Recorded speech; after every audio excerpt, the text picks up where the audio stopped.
بسم الله الرحمن الرحيم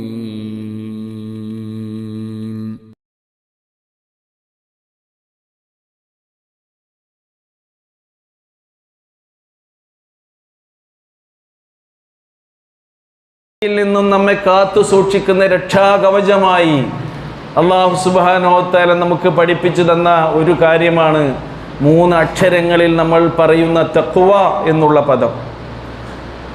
എന്താണ് തഖ്വ എന്നതിന് സഹാബാ കിറാം റളിയല്ലാഹു അൻഹും അവരുടെ ജീവിതത്തിലൂടെ നമുക്ക് വിശദീകരണം നൽകിയിട്ടുണ്ട്. അവർ പലപ്പോഴും ചോദിച്ചറിഞ്ഞ് പഠിച്ചിട്ടുണ്ട് എന്താണ് തഖ്വ. മഹാനായ ഉബയ്യ് ഇബ്നു കഅബ് റളിയല്ലാഹു അൻഹുവിനോട് ഒരിക്കൽ ഉമർ ബിൻ ഖത്താബ് റളിയല്ലാഹു അൻഹു എന്താണ് തഖ്വ എന്ന് ചോദിക്കുന്നുണ്ട്. നമ്മൾ ഏറ്റവും കൂടുതൽ കേൾക്കുന്ന പദമാണത്. ഓരോ വിശ്വാസിയും 5 നേരം അവൻ വിശുദ്ധ ഖുർആൻ പാരായണം ചെയ്യുമ്പോൾ, അതല്ലാത്ത സമയങ്ങളിലും പാരായണം ചെയ്യുമ്പോൾ, ഖുർആനിൻ്റെ ഓരോ പേജുകളിലും എന്ന പോലെ ഒന്നിലധികം നമ്മുടെ മനോമുഖരങ്ങളിലേക്ക് കടന്നു വരുന്ന ഒരു പദമാണ് തഖ്വ. എന്താണത് എന്ന് മഹാനായ ഉമർ ബിൻ ഖത്താബ് റളിയല്ലാഹു അൻഹു ആണ് വിശദീകരണം ചോദിക്കുന്നത്. ആ സന്ദർഭത്തിൽ ഉബയ്യ് ഇബ്നു കഅബ് റളിയല്ലാഹു അൻഹു പറയുന്നുണ്ട്, സഹോദര, അമാ സലക്ത ത്വരീഖൻ ദാ ശൗഖ്, മുള്ളുകളുള്ള, പ്രയാസങ്ങളുള്ള, പ്രതിബന്ധങ്ങളുള്ള വഴികളിലൂടെ നിങ്ങൾ പോകാറില്ലേ? അദ്ദേഹം പറയുന്നു, ബല, അങ്ങനെ പോകാറുണ്ട്, യാത്ര ചെയ്യാറുണ്ട്. ഫമാദാ ഫഅൽത്, അങ്ങനെ പ്രയാസമുള്ള, പ്രതിബന്ധങ്ങളുള്ള ഒരു വഴിയിലൂടെയാണ് നിങ്ങൾ സഞ്ചരിക്കുന്നതെങ്കിൽ നിങ്ങൾ എന്തു ചെയ്യും? അബൂ ഉമർ ബിൻ ഖത്താബ് റളിയല്ലാഹു അൻഹു പറയുന്നു, ശമ്മർതു വജ്തഹത്തു, ആ യാത്രക്ക് വേണ്ട ഒരു മുന്നൊരുക്കം ഞാൻ നടത്തും, ഞാനൊരു തയ്യാറെടുപ്പ് നടത്തുമെന്നാണ്. അപ്പോൾ അദ്ദേഹം പറയുന്നു, ഫദാലിക തഖ്വ, അതാകുന്നു തഖ്വ. ജീവിതയാത്രയിൽ നമ്മൾ എടുത്തു വെക്കുന്ന ഓരോ കാൽവെപ്പും കരുതലോടുകൂടിയായിരിക്കണം. അത് പിഴച്ചു പോകരുത്, അത് കുണ്ടിലോ കുഴിയിലോ ചെന്ന് ചാടാൻ പാടില്ല. അതുകൊണ്ട് കരുതലോടെയുള്ള ജീവിത സഞ്ചാരവും യാത്രയുമാകുന്നു തഖ്വ എന്ന് വളരെ സുന്ദരമായ രീതിയിൽ ആ സഹാബി വര്യന്മാർ അങ്ങോട്ടും ഇങ്ങോട്ടും ചോദിച്ചന്വേഷിച്ച് പഠിക്കുന്നത് നമുക്ക് കാണാൻ കഴിയും. സഹോദരങ്ങളെ, ഇത് തന്നെയാണ് നമ്മുടെ ജീവിതത്തിൻ്റെ ചേരുവയായി നമ്മിലേക്ക് ചേർത്ത് വെക്കേണ്ട മഹത്തരമായ ഒരു സംസ്കാരമായി, ഒരു ധർമ്മബോധമായി കൊണ്ടാണ് തഖ്വയെ ഇസ്ലാമും വിശുദ്ധ ഖുർആനും നമുക്ക് പഠിപ്പിച്ചു തരുന്നത്. മഹാന്മാരായ പണ്ഡിതന്മാർ അതിന് നൽകിയിട്ടുള്ള നിർവചനം നമ്മൾ മനസ്സിലാക്കിയിട്ടുണ്ട്. ഇംതിസാലു അവാമിരില്ലാ വജ്തിനാബു നവാഹിഹി, അള്ളാഹുവിൻ്റെ കൽപ്പനകൾ ചെറുതും വലുതും നമ്മുടെ ജീവിതത്തിൽ പ്രയോഗവൽക്കരിക്കുക, അത് പ്രാവർത്തികമാക്കുക. അള്ളാഹുവിൻ്റെ വിലക്കുകൾ, വിരോധങ്ങൾ, അതെല്ലാം ജീവിതത്തിൽ നിന്ന് വെടിയുക, വർജിക്കുക. അതിൽ നിന്നെല്ലാം നമ്മൾ അകലം പാലിച്ചുകൊണ്ട് ജീവിക്കുക.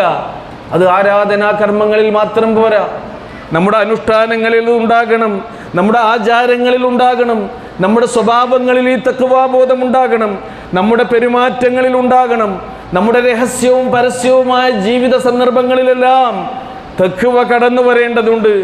നമ്മുടെ സമീപനങ്ങളിലും നിലപാടുകളിലും തഖ്വയുണ്ടാകണം. നമ്മുടെ ബോഡി ലാംഗ്വേജിൽ പോലും ഈ തഖ്വയുണ്ടാകണമെന്നാണ് വിശുദ്ധ ഖുർആനിൻ്റെ ആയത്തുകൾ നമുക്ക് പഠിപ്പിച്ചു തരുന്നത്. അങ്ങനെയായിരുന്നു പ്രവാചക തിരുമേനി സ്വല്ലല്ലാഹു അലൈഹി വസല്ലം അവിടുത്തെ ഉത്തമ ശിഷ്യഗണങ്ങളായ സഹാബാ കിറാം റളിയല്ലാഹു അൻഹും അവരെ പരിശീലിപ്പിച്ച് വളർത്തിക്കൊണ്ടുവന്നിരുന്നത് എന്ന് നമുക്ക് കാണാൻ കഴിയും. നമ്മളും വളരേണ്ടത്, നമ്മൾ പരിശീലിക്കേണ്ടത്, നമ്മൾ ഉയരേണ്ടത് ഈ തഖ്വാബോധത്തോടു കൂടിയാണ്. മഹാനായ മുആദ് ബിൻ ജബൽ റളിയല്ലാഹു അൻഹുവിനെ യമനിലെ ഗവർണറായി റസൂലുള്ളാഹി സ്വല്ലല്ലാഹു അലൈഹി വസല്ലം നിയോഗിച്ചപ്പോൾ പ്രവാചകൻ മദീനയുടെ അതിര് വരെ അദ്ദേഹത്തെ അനുഗമിച്ചുകൊണ്ട് യാത്ര അയച്ച് ഒരുപാട് ഉപദേശങ്ങൾ നൽകുന്നുണ്ട്. അതിൽ പ്രധാനമായും നൽകിയ ഒരു ഉപദേശമാകുന്നു, ഇത്തഖില്ലാ യാ മുആദ് ഹൈസുമാ കുന്ത, മുആദേ, താങ്കൾ എവിടെയാണെങ്കിലും നിങ്ങൾ അള്ളാഹുവിനെ സൂക്ഷിക്കണം, തഖ്വ ഉൾക്കൊള്ളണമെന്നാണ് പ്രവാചക തിരുമേനി സ്വല്ലല്ലാഹു അലൈഹി വസല്ലമയുടെ ഉപദേശം. ഗവർണർ എന്ന് പറഞ്ഞാൽ ഒരു ഭരണാധികാരിയാണ്. ജനങ്ങളുടെ കാര്യങ്ങൾ കൈകാര്യം ചെയ്യുമ്പോൾ അള്ളാഹുവിനെ സൂക്ഷിക്കണം. നിങ്ങൾ തന്നെയാണ് പള്ളിയിൽ ഇമാമ നിൽക്കേണ്ടത്. ഇമാമത്ത് നിന്ന് നമസ്കരിക്കുമ്പോൾ പോലും പടച്ചവനെ സൂക്ഷിക്കണമെന്നാണ് പറഞ്ഞത്. മുആദ് ബിൻ ജബൽ റളിയല്ലാഹു അൻഹുവിനെ കുറിച്ച് തൻ്റെ അനുചരന്മാരിൽ നിന്ന്, യമനിലെ ആളുകളിൽ നിന്ന് പ്രവാചകൻ ഒരു കംപ്ലൈൻറ്റ് വന്നു. എന്താണെന്നോ, പലപ്പോഴും അദ്ദേഹം സുദീർഘമായി നമസ്കരിക്കുന്നത് കൊണ്ട് ഈ മഅ്മൂമുകൾക്ക് ബുദ്ധിമുട്ടുണ്ടാകുന്നുണ്ട്. നബി ഈ പരാതി കേട്ടപ്പോൾ അദ്ദേഹത്തോട് പറഞ്ഞത് എന്താണെന്നോ, അതുരീദു അൻ തകൂന ഫത്താനൻ യാ മുആദ്, നിങ്ങൾ അവർക്കിടയിൽ കുഴപ്പമുണ്ടാക്കാനാണോ ഉദ്ദേശിക്കുന്നത്? ജനങ്ങളുടെ പ്രയാസം പരിഗണിച്ചുകൊണ്ട് നിങ്ങൾ ചുരുക്കി നമസ്കരിക്കണം. നമസ്കാരം എന്നത് നമ്മയെല്ലാം ആത്മനിർവൃതിയുടെ ഭക്തിയുടെ ഉന്നത തലങ്ങളിലേക്ക് ഉയർത്തിക്കൊണ്ടുപോകുന്ന അനുപമമായ ഒരു ആരാധനയാണ്. പക്ഷേ ആ ആരാധന പോലും ചുരുക്കാൻ പ്രവാചക തിരുമേനി സല്ലല്ലാഹു അലൈഹി വസല്ലം പറയുന്നു, എവിടെയാണ് അവിടെ തഖ്വ? മഅ്മൂമിങ്ങൾക്ക് അവിടെ നമസ്കരിക്കാൻ വരുന്ന സാധാരണക്കാരായ ആളുകൾക്ക് ബുദ്ധിമുട്ടുണ്ടാക്കാതിരിക്കലാണ് അവിടെ തഖ്വ. റസൂലുള്ളാഹി സ്വല്ലല്ലാഹു അലൈഹി വസല്ലം പള്ളിയിൽ നമസ്കരിക്കുമ്പോൾ സ്ത്രീകളുടെ ഭാഗത്തു നിന്ന് കുഞ്ഞുങ്ങളുടെ കരച്ചിൽ കേൾക്കുമ്പോൾ നബി തിരുമേനി നമസ്കാരം ചുരുക്കും. എന്നിട്ട് റസൂല് പറഞ്ഞത് എന്താണെന്നോ, ഒരു കുഞ്ഞ് കരയുമ്പോൾ ആ ഉമ്മയുടെ മനസ്സ് വേദനിക്കുന്നുണ്ടാകും. ആ കുഞ്ഞോ തൻ്റെ ഉമ്മയുടെ ഒരു സ്നേഹവായ്പും ഒരു പരിലാളനയും ഒരു അംഗീകാരവും കിട്ടാൻ വേണ്ടി ഉമ്മ എന്നെ ഒന്ന് മാറോട് ചേർത്തിരുന്നെങ്കിൽ എന്ന് ആഗ്രഹിച്ചുകൊണ്ടാണ് കരയുന്നത്. അത് നൽകലും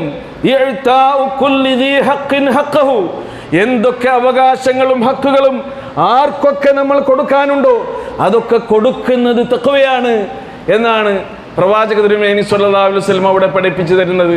സഹോദരൻ, ഇങ്ങനെ ജീവിതത്തെ തഖ്വയിലൂടെ വിശുദ്ധമാക്കാനാണ് നമ്മൾ ശ്രദ്ധിക്കേണ്ടത്.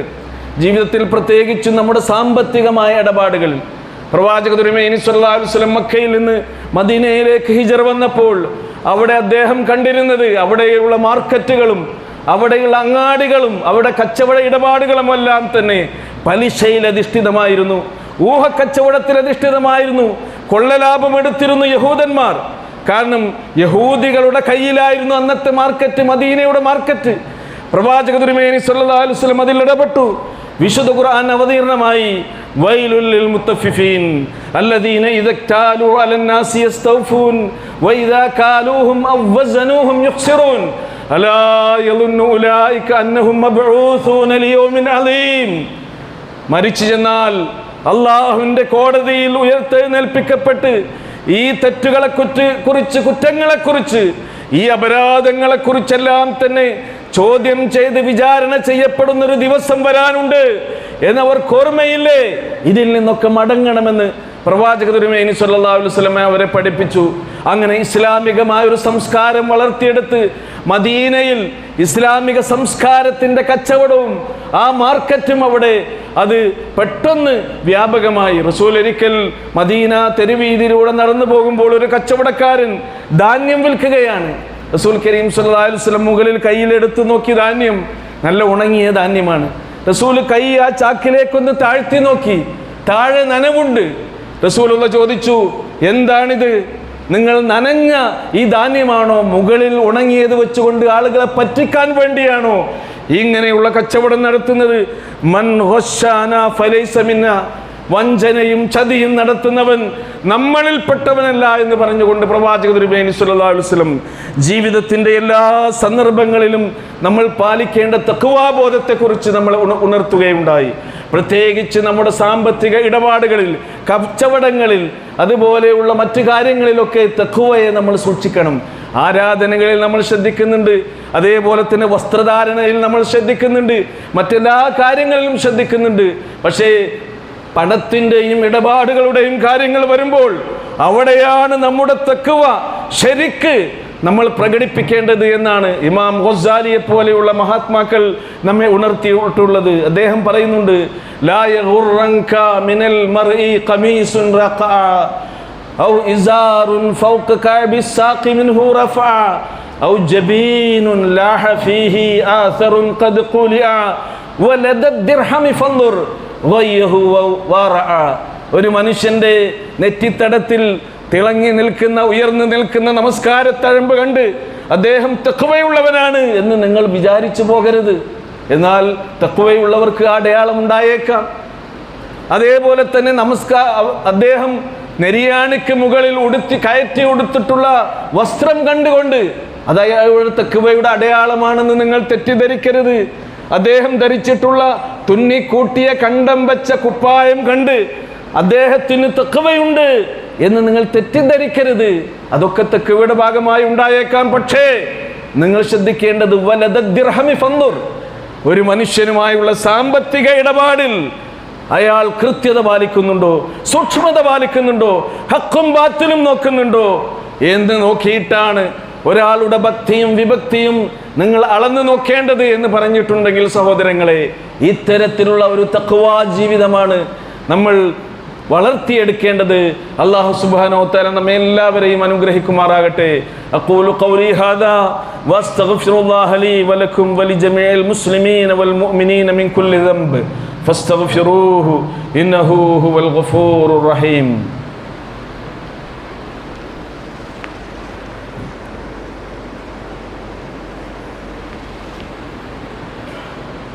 الحمد لله الذي هدانا لهذا وما كنا لنهتدي لولا أن هدانا الله اللهم صل على محمد وعلى آل محمد كما صليت على إبراهيم وعلى آل إبراهيم إنك حميد مجيد اتقوا الله عباد الله.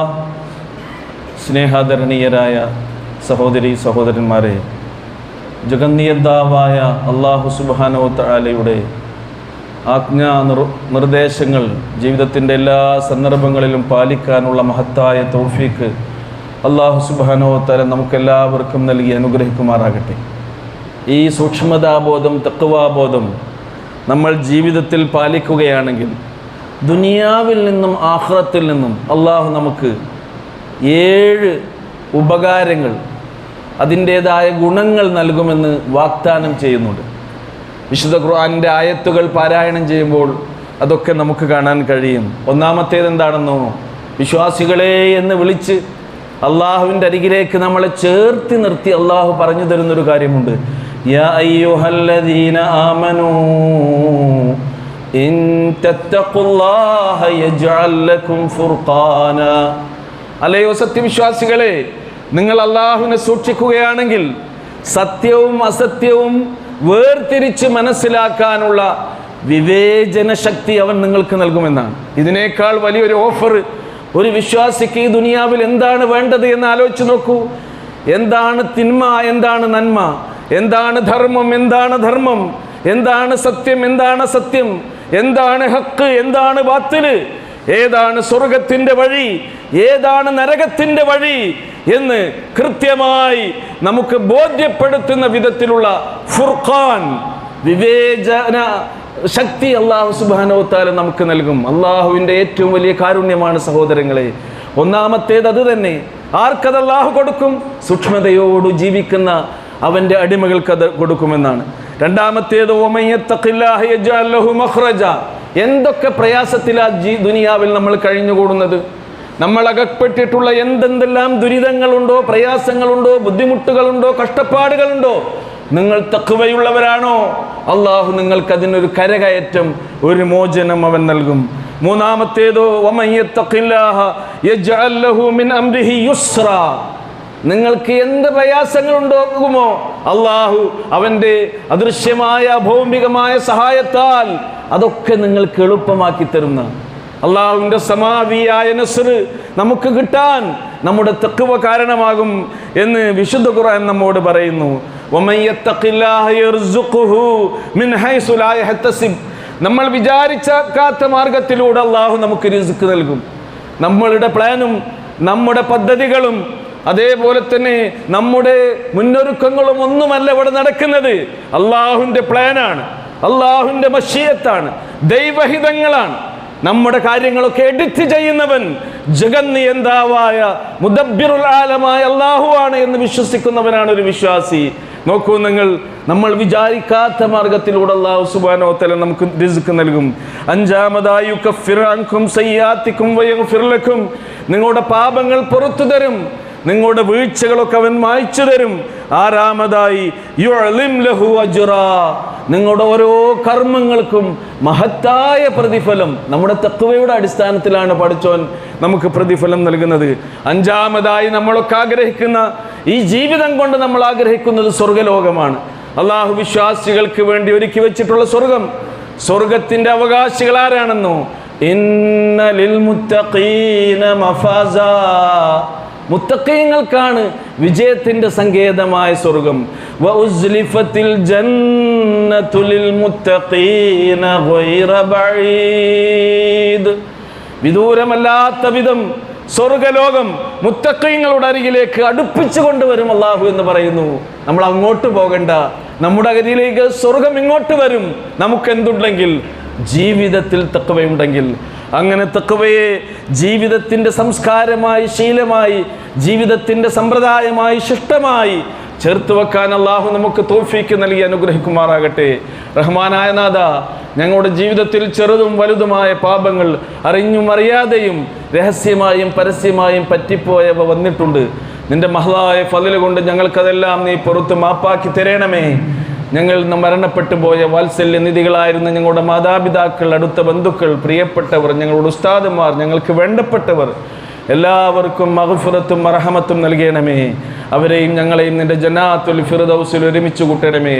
ഞങ്ങൾക്കിടയിലെ രോഗികൾ നിങ്ങളുടെ പ്രാർത്ഥനയിൽ ഞങ്ങളെ കൂടി ചേർത്ത് വെക്കണമേ എന്ന് പറഞ്ഞ് ദുആ കൊണ്ട് വസിയത്ത് ചെയ്തിട്ടുള്ള എല്ലാവരുടെയും രോഗങ്ങളെ അല്ലാഹുവേ നീ അവർക്ക് ശിഫയും ശമനവും സൗഖ്യവും നൽകി അനുഗ്രഹിക്കണമേ. അല്ലാഹുമ്മ ഗ്ഫിർ ലിൽ മുഅ്മിനീന വൽ മുഅ്മിനാത്ത് വൽ മുസ്ലിമീന വൽ മുസ്ലിമാത്ത് അൽഅഹ്യാഇ മിൻഹും വൽ അംവാത്ത് ഇന്നക മുജീബുദ് ദഅവാതി യാ ഖാദിയൽ ഹാജാത്ത്.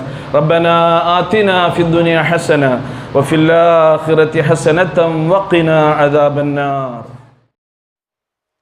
இது போன்ற மார்க்க சொற்பொழிவுகள் மற்றும் இஸ்லாமிய காணொளிகளுக்கான நமது தமிழ் இஸ்லாமிக் ஃபுட்டேஜ் என்கிற யூடியூப் சேனலை சப்ஸ்கிரைப் செய்து கொள்ளுங்கள். ஜஸாக்குமுல்லாஹு கைரன் கஸீரா.